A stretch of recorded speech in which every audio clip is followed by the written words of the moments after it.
고객이 3개인데 2개가 더 느네? 랜드 가격 인상 통보했답니다. 4월 1일부터. EUV 장비를 만드는 데 있어서 무려 15년이 걸립니다. TSMC, 삼성, 하이닉스 그리고 인텔의 부활이 필요한 겁니다.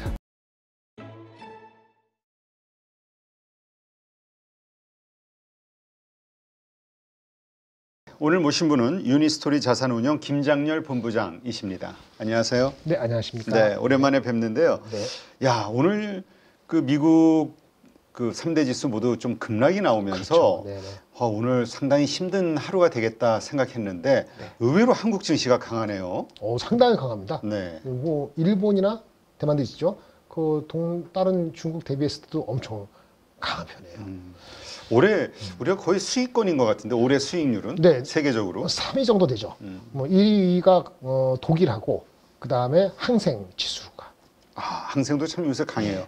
요즘 그래서 보면은 우리가 약간 항생 중국과 이렇게 차트가 비슷하다는 느낌이 좀 드는데 맞습니다. 약간 미국하고 디커플링 그렇죠, 되고. 그렇죠.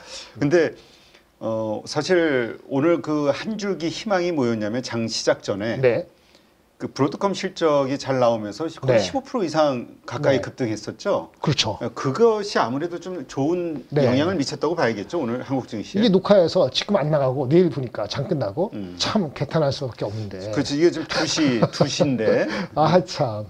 금요일 2시. 첫 번째, 어저께 마벨 때문에 왜 그렇게 빠졌어요? 마벨. 첫 번째, 마벨은 브로드컴의 8분의 1 사이즈밖에 안 되는 회사입니다. 작죠, 사이즈가. 두 번째, 마벨도 실적과 가이던스는 예상대로 부합했습니다. 뭐가 없었는지 아세요? 뭐가요? 앞으로도 AI 관련되는 매출의 전망이 좋아질 거다 얘기했어요. 원래 가이던스 더 좋을 거다 얘기했는데 수치를 얘기 안 했어요.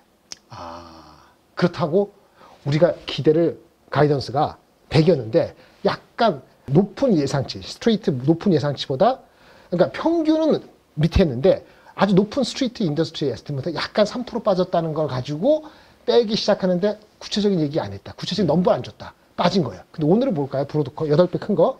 가이던스가 나온 것 같더라고요. 괜찮다. 앞으로 더 좋아질 것 같다. 다른 거 없습니다. 브로드컴도 실적하고 가이던스는요. 원래 시장 예측하고 1, 2% 차밖에 안 나요. 뭘까요? 뭐죠? 네. 브로드컴은 얘기를 했어요. AI 그 커스텀 에이징용 고객을 3년 뒤에 우리가 매출을 엄청 크게 할 수 있는 고객을 저번에 확보했다고 얘기를 했었어요. 그때 3개를 얘기했거든요.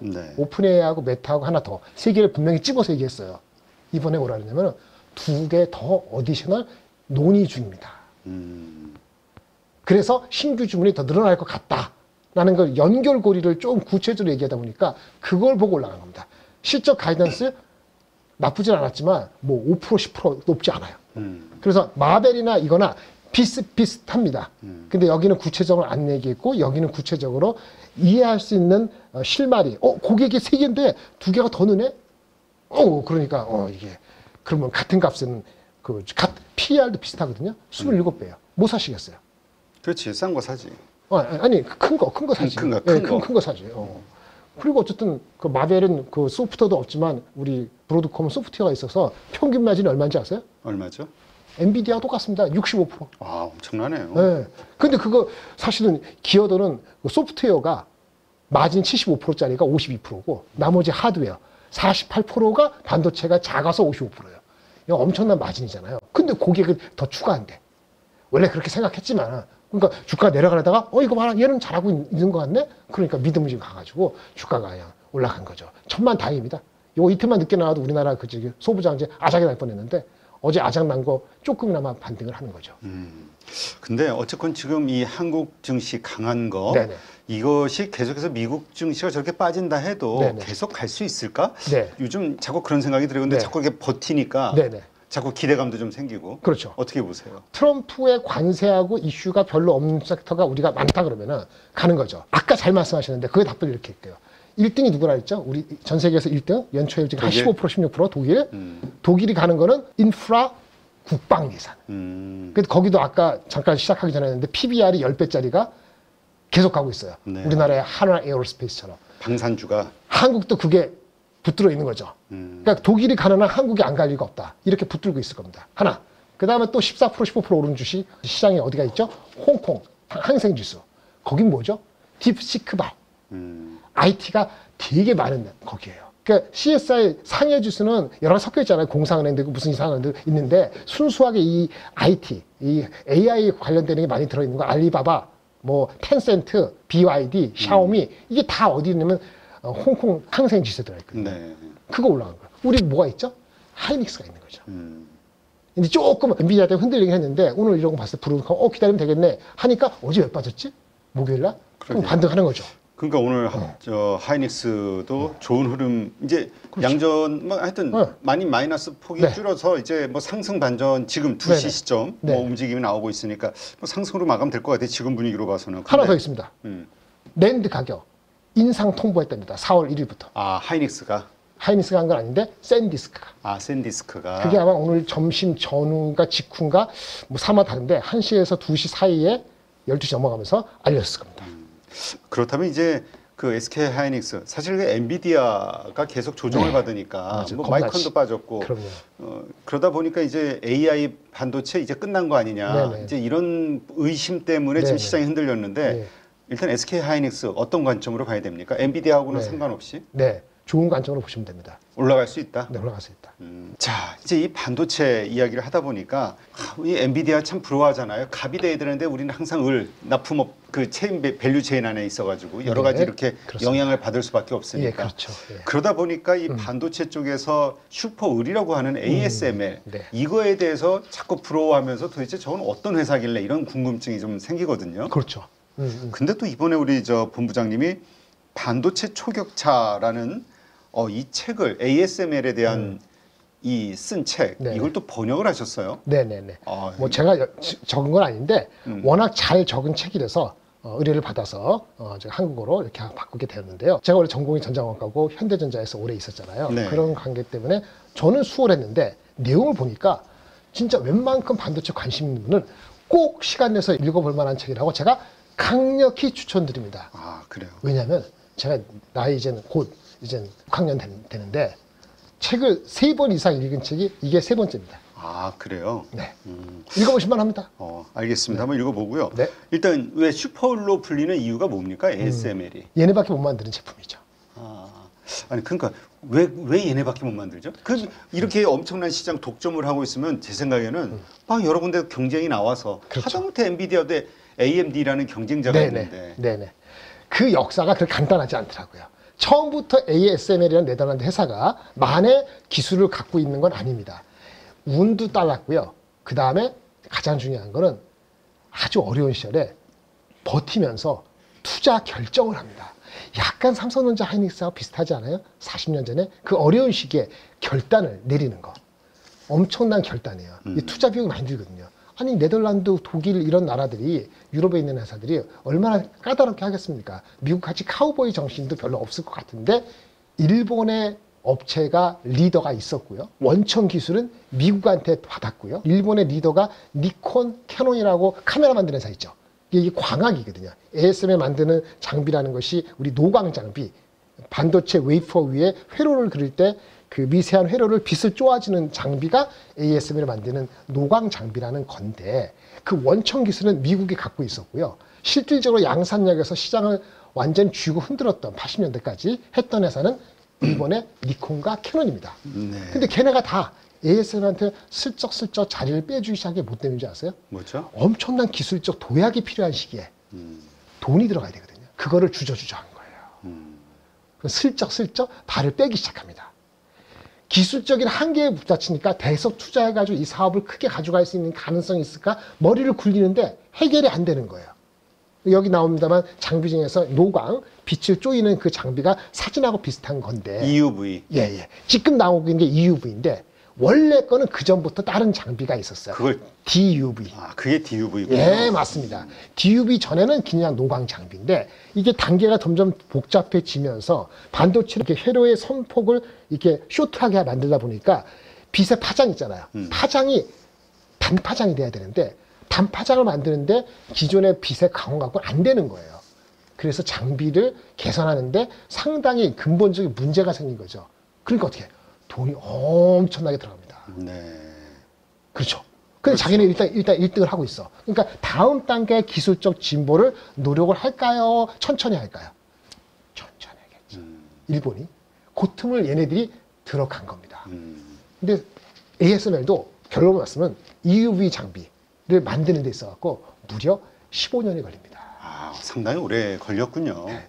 대내도 하다가 안 된 것도 포함해서 그 막판에도 6년 걸렸어요. 아니 근데 도대체 이 EUV 어쨌든 네네. 지금 현존 가장 그렇죠. 최신 기술 네네. 장비라고 해야 되는데 네네. DUV 그전 기술 장비 DUV와 어떤 정도의 기술적 격차 차이가 있는 겁니까? DUV하고 파장이 다르다 했잖아요. 여태까지는 맨 처음에 시작해서 300 몇십 나노, 280 나노, 135 나노까지 갔었어요. 아까 그랬죠. 나노메타라는 것은 여기 그 선폭이란 말이에요. 네. 근데 파장이 짧아지면서 선폭도 좁아지는 건데 135까지는 어떻게 갔어요. 근데 엄격하게 빅점프하려니까 단파장이 안 나오는 거예요. 그래서 EUV라는 익스트림 극단적으로 하자. 그래서 파장이 135에서 180 메시에서 13.5 나노로 한 10분의 1로 줄어들게 됩니다. 그 기술을 얘네가 발견한 거죠. 근데 문제는요, ASML이 혼자 한 게 아니라는 게 더 중요해요. 그래요? 예.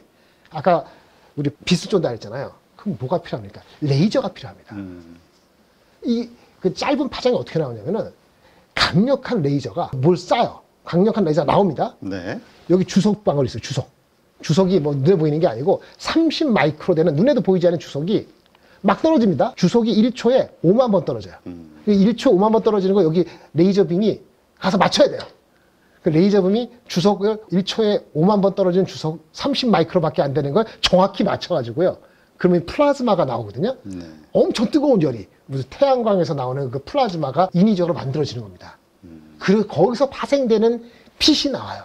그게 바로 EUV, Extreme Ultraviolet, 엄청 파장이 짧은 게 나오게 되는 겁니다. 그거 하면 뭐가 아까 말했잖아요. 레이저 있잖아요. 그 레이저 광원 있잖아요. 레이저 광원을 먼저 개발한 게 있을 거 아니에요. 그렇죠. 얘네가 만드는 게 아니에요. 레이저 광원. 다른 것을 제품을 활용해서 레이저 광원이 가장 중요한 게 레이저 광원이 있고 그 다음에 거울이 필요하거든요. 그 렌즈가 있어요. 이게 다 아웃소스입니다. 이거를 자기 파트너로 만드는 그것이 핵심이에요. 레이저 광원 만드는 회사는 미국의 사이머라고 있습니다. 아, 이게 그러니까 결국 또 미국의 영향력 안에 들어갈 수밖에 없네. 기술이. 그 부분 때문에 EUV를 미국이 뭐 팔지 말라 그랬을 때 그것 때문에 네덜란드가 지 멋대로 하지 못하는 거예요. 아, 그렇구나. 나는 원천 기술 뭐 특허가 미국 쪽에 있나 그랬는데 그게 아니라 핵심 그 기술을 가진 회사가 미국 기업이군요. 레이저 광원. 사실은 이게 뭐냐면 빛이 광학이죠. 그 다음에 렌즈도 광학이잖아요. 기계를 만드는 건 기계 조립일 수도 있지만 사실 메카트로닉스가 들어가거든요. 네. 화학적. 이걸 조립하고 하나로 묶어가는 능력이 만만치 않은 거. 아까 10몇 년 걸렸다 그랬잖아요. 그렇죠. 네. 그거를 해낸 게 얘네예요. 아, 대단하네. 근데 처음에는 미국 회사가 갖고 있었던 거지. 사이머라는 레이저 광원도 갖고 있었고 EUV 말고 DUV도 아니고 그전 잔의 노광 장비는 미국의 SVG라는 회사가 있었어요. 네. 근데 SVG라는 노광 장비 하는 회사가 있었는데 얘네가 기술 개발을 게을리했어요. 근데 인텔이 가장 큰 고객이었는데 인텔이 보니까 개발을 잘 안 하거든. 근데 문제가 됐어. 그 회사도 애매하고 그래서 SVG를 미국이 팔게 됩니다. 네. 네덜란드가 비딩을 합니다. 인텔이 도와줘요. 아, 우리 최대의 그 서플라이인데 망하지면 안 되잖아요. 그래서 인텔이 도와주고 부시 정부가 옛날에 정부들을 설득해가지고요. 그래서 이게 우리 2000년 초반인가 90 몇 년에 우리가 ASML이 SVG 실리콘 밸리 그룹을 삽니다. 그러니까 미국에 있었다고. 그런 사이머는 따로 있었고 그 나중에 사이머가 중요하다는 걸 알고 사이머도 삽니다. 아, 그래요. 엔비디아가. 그리고 거울이 중요하거든요. 렌즈는 독일이 잘하죠. 독일에 있습니다. 자이스라고 있습니다. 이 회사는 먹진 않았지만 실질적으로 같은 완전 파트너예요. 그러니까 이게 이 조합이 중요한 거예요. 그러니까 이게 딱 밸류체인의 중요한 기업들을 다 잡고 있어요. 진보할 수 있는 기업들을 이렇게 딱 M&A를 해서 완성을 M&A 하거나 거의 뭐 전략적 하거나. 그렇죠. 삼성전자나 SK하이닉스나 네. 우리 대기업들이 좀 안타까워요. 그런 면에서는. 사실 우리 있는 것도 뺏긴잖아요. 그러니까. 우리 어그면 퓨리오 무슨사 뭐 그런 것도. 근데 그 이 장비 하나가 얘기 네. 들어보니까 장난이 아니던데 어마어마해요. 가격이. 저도 직접 안 봤는데 모르겠는데 이게 크기가 큰 버스만 합니다. 아, 그래요? 한 7톤. 가장 최근 거는 7톤이라고 그러고 5천억. 아, 엄청나네. 근데 지금 우리가 가끔 보면은 그 이 장비는 생산이 한정이 돼 있는데 가져가려는 고객은 많고 그래서 이 순서를 기다려야 된다. 네, 뭐 맞습니다. 이런 얘기를 뉴스에서 들었거든요. 그렇습니다. 근데 증설하거나 할진 않나요? 고객이 이렇게 수요가 있으면 확 네. 늘려가지고 뭔가 빡빡빡 될 것 같은데. 그런데 가져가는 회사들도 제한적입니다. 아. TSMC, 삼성, 하이닉스, 인텔 좀 주춤주춤 요 정도까지예요. 워낙 비싼 장비라 있잖아요. 네. 그러니까 반도체 공정이 수십 개, 수백 개 공정 중에서 모든 공정에 EUV를 쓸 필요는 없어요. 아주 크리티컬한 공정에 EUV를 쓰거든요. 그러니까 우리가 사이즈 뭐 3나노, 2나노, 뭐 1나노 이렇게 낮은 나노 최신 공정에만 사용한다. 그래서 장비가 엄청 이게 그래서 EUV 제가 알기로는 1년에 한 50개, 60개 못 만들 거예요. 하여튼 50개 하더라도 5천억씩 하면 얼마입니까? 그렇죠. 그래서 제한적인 커스터머다 보니까 이게 애매한 겁니다. 왜? 걔네들의 그 플랜을 믿고 2년, 이게 만들려면 또 시간 걸리잖아요. 2년 전에 뭐 투입해서 하는 게 걸리니까 항상 타이밍, 딜리버리 타이밍을 타이트하게 만드는 게 유리하지 않겠습니까? 그러다가 우린 EUV 하지만 실제 엄청난 양이 어디서 왔어요? 24년도 상반기까지, 23년까지 중국이 따라오니까 중국한테 DUV 팔아도 엄청 돈을 버는 겁니다. 우리가 EUV만 얘기하고 있지만 EUV가 중요하지만 DUV도 더 많이 팔리는 거는 DUV다. 중국이 따라오니까. 근데 지금 이 ASML 주가를 보니까 35% 정도 고점 대비 빠져 있더라고요. 네, 작년 봄, 여름 지나면서. 네.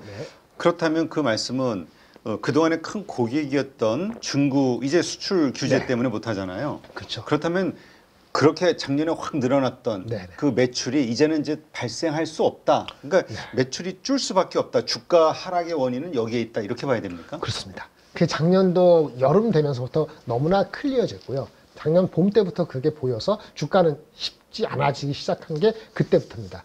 공교롭게도 제가 이게 번역한 이 책의 주인공이 작년 4월인가쯤에 두 명의 코 CEO, 동갑내기 57년생이 12년 동안 열심히 회사를 엄청나게 크게 하고 나서 그만두는 순간부터 주식이 중국 이슈 때문에 펀더멘털 이슈가 아니고 지금 내려온 상태죠. 그거는 숙제입니다. 그렇다면 다시 올라갈 모멘텀은 결국 중국에 대한 수출 규제가 해제가 돼야지만 된다. 근데 지금 분위기상은 될 것 같지 않잖아요. 그렇다면 이 하락해 있는 이 주가 다시 반등하기는 좀 모멘텀이 좀 부족할 수도 있다. 단기적으로 쉽지 않죠. 우선순위는 아니죠. 그러니까 이게 웃긴 게, 그러니까 DUV 가지고도 EUV 비슷하게 성능을 낼 수 있는 한계가 오면은 결국은 EUV로 갈 겁니다. EUV로. 중국이 그거를 스스로 못하면 결국 얘네한테 노크를 할 텐데 미국이 이렇게 잡고 있으니까 못하는 거잖아요. 그러면은 사실은 DUV 가지고 얼마나 DUV 하고 EUV 비슷하게 하면 더블 패터닝하고 뭐 애칭을 어떻게 하고 이런 다른 쪽의 장비를 가지고 EUV 못한 DUV 가지고 좀 메워지려 하거든요. 그럼 아이러니하게도 Applied Materials나 램 리서치가 그 수혜를 더 받을 수도 있어요. 근데 어플라이 머티리얼 램 리서치조차도 자기네 그 증착 장비, 애처, 시각 장비를 또 어느 레벨 이상에서는 중국에 못 팔게 돼 있기 때문에 약간 대동소이한데 그런 거죠. 장비가 그래서 다 어려운 거예요. 그래서 TSMC, 삼성, 하이닉스 그리고 인텔의 부활이 필요한 겁니다. 그러니까 결국은 전방 1차 고객들이 늘어나야 되네. 거기가 쌩쌩해야 결국 주문. 근데 이 EUV 장비가 우리 소위 좀 쉽게 얘기해서 메모리 쪽 반도체 이쪽에 주로 사용되는 겁니까? 아니면 파운드리 쪽에 사용되는 겁니까? 다 사용돼요. 양쪽 다. 근데 아까 말씀드린 것처럼 DUV 가지고 EUV 갈 때, 그러니까 D램 같은 경우에 우리가 1XYG ABC 많이 들어봤죠. 삼성이 1C가 안 되고 뭐 하이닉스가 1A 뭐 이런 얘기 많이 들어봤잖아요. 미세 공정을 가는 건데 1A 전까지 XYG 그러니까 중국의 CXMT는 DUV 사용한단 말이에요. 근데 그거 갖고 어영은 버티는데 1B가 되는 순간에는 DUV 가지고 멀티 패터닝하고 하면은 한계가 와요. 아니면 어떻게 되는데 그 정밀도가 정렬도가 떨어집니다. 그래서 한계가 결국 온다는 거예요. 그래서 중국이 따라온 것도 딴 얘기도 하는데 중국이 따라오는 것도 D램에서도 내년도 올해 넘어서 내년 넘어갈 때는 기술적인 한계가 있다는 얘기를 해서 중국 내에서 이 EUV급 장비를 만드는 중국 장비업체 있거든요. 근데 이렇게 못 만든단 말이에요. 그런 거 만들지 않으면 중국의 경쟁력이 따라오는 것도 주춤할 수밖에 없다.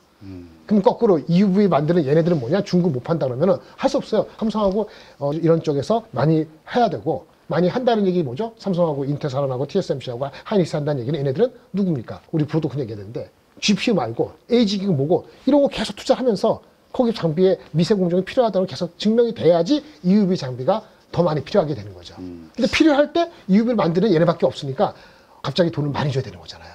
그러니까 잘 보여야 되는 거니까 을은 을인데 을 같지가 않은 슈퍼 을이네. 네, 그렇게 된 거죠. 네. 그러니까 결국은 지금 말씀하신 대로 지금 요즘 새롭게 부각되고 있는 게 지금 에이직이잖아요. 네네. 그래서 이제 브로드컴이 각광을 그렇습니다. 받는 거고 네. 뭐 마벨도 그렇지만 이쪽에서의 새로운 수요처가 네. 커지고 그것이 네. 장기적이라는 어떤 데이터가 나오는 것이 결국 ASML에 네네. 혹은 중국의 네. 규제가 해제되거나 그렇죠. 이거네요, 모멘텀은. 그렇습니다. 알겠습니다. 미국 주식 ASML 반도체주 투자하시는 분들 입장에서는 이거 아주 중요한 포인트로 삼으시면 될 것 같네요. 네.